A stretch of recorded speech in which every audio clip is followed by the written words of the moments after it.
हमारे पास ये क्वेश्चन है।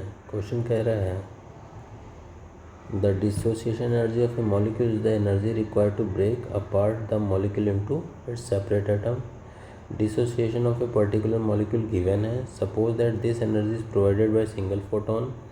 Determine the wavelength frequency of photon in what region of electromagnetic spectrum does this photon lie. ठीक है, तो डिसोसिएशन एनर्जी कौन सी एनर्जी है? किसी भी मॉलिक्यूल को उसको एटम में ब्रेक डाउन करने के लिए जितनी एनर्जी की रिक्वायरमेंट होगी वो उसकी डिसोसिएशन एनर्जी होगी। ठीक है, हमें क्वेश्चन में डिसोसिएशन एनर्जी दे रखा है और हमारे पास कितना है 1.27 इंटू 10⁻⁻18 जूल, इतनी एनर्जी गिवन है।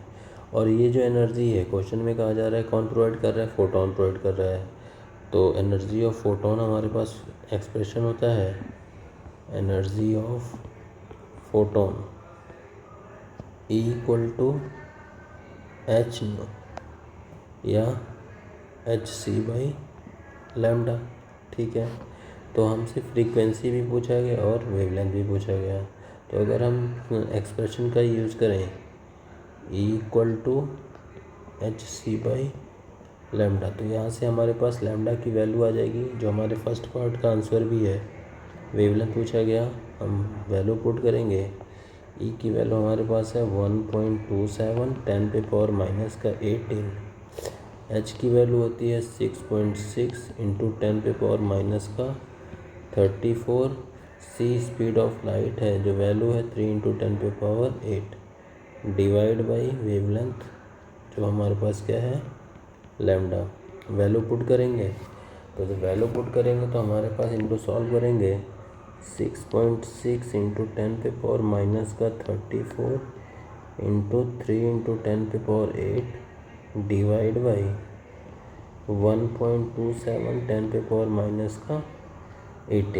ठीक है, तो पहले हम तो पावर पर एडजस्ट करते हैं। पावर हमारे पास है -34, तो 18 प्लस 8 हो जाएगा 26, माइनस कर देंगे 34, तो बन जाएगा वैल्यू 10⁻⁻8।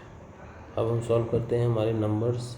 तो नंबर है 6.6 इंटू 3 और डिवाइड बाई 1.27, तो जो वैल्यू बनेगा वो हो जाएगा 15.6, ये हो जाएगा मीटर में।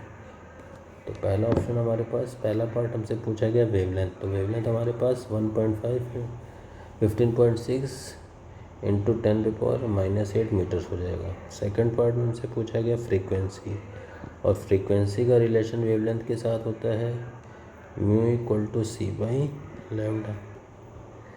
तो म्यू पूछा गया, म्यू मतलब फ्रीक्वेंसी ऑफ फोटोन, तो फ्रीक्वेंसी जो होगा म्यू की वैल्यू सी मतलब स्पीड ऑफ लाइट कितनी होगी वैक्यूम में 3 इंटू 10⁻8 डिवाइड बाई वेवलेंथ, और वेवलेंथ हमने पहले ही फाइंड कर रखा है कितना है 15.6 10⁻⁻8। सॉल्व करेंगे तो फ्रीक्वेंसी हमारे पास आ जाएगा 3 इंटू 10⁻⁸, ये हो जाएगा 3 डिवाइड बाई 15.6, जो वैल्यू आया 0.192 इंटू 10⁻⁻8, ऊपर जाके बच जाएगा 16 फ्रीक्वेंसी है, तो सेकेंड इनवर्स। और ये फ्रीक्वेंसी हमारी लाई करती है 0.192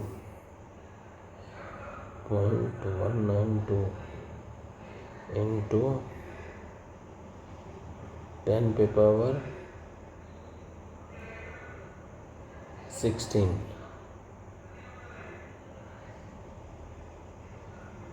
ये लाई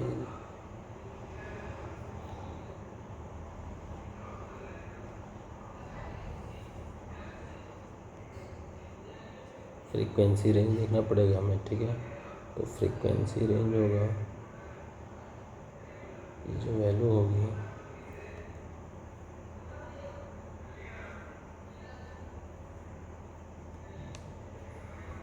यूवी रीजन में लाई करना चाहिए, ठीक है।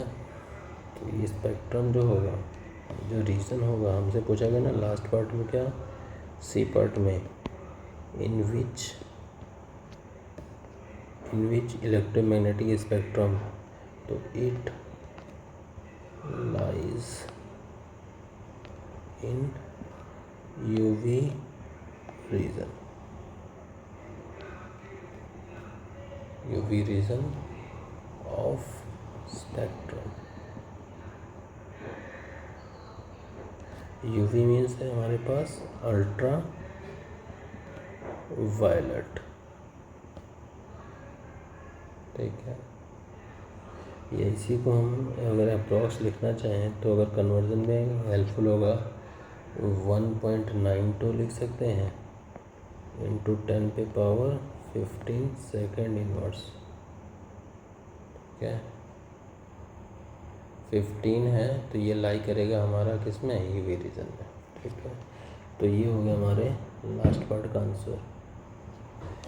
तो एक बार फिर से देख लेते हैं क्वेश्चन में क्या क्या चीज़ें थी। तो क्वेश्चन में डिसोसिएशन एनर्जी इतने गिवन थे 1.27 10⁻−18 जूल। क्वेश्चन पूछा गया बताओ जो फोटोन इसको डिसोसिएट कर रहा है उसकी वेवलेंथ कितनी होगी और फ्रीक्वेंसी कितनी होगी। हमारे पास एक एक्सप्रेशन है फोटोन के लिए इक्वल टू एच न्यू और एच सी बाई लैम्डा। तो न्यू है फ्रीक्वेंसी से वेवलेंथ आ गया हमारे पास 15.6 10⁻−8, और जैसे ही हमने अपने वेवलेंथ का expression v equal to c by lambda में रखे होंगे तो हमारे पास फ्रीक्वेंसी आ जाएगी 1.92 10⁻15 सेकेंड इनवर्स, और ये कहाँ लाई करेगा, इलेक्ट्रोमैग्नेटिक की यूवी रीजन में,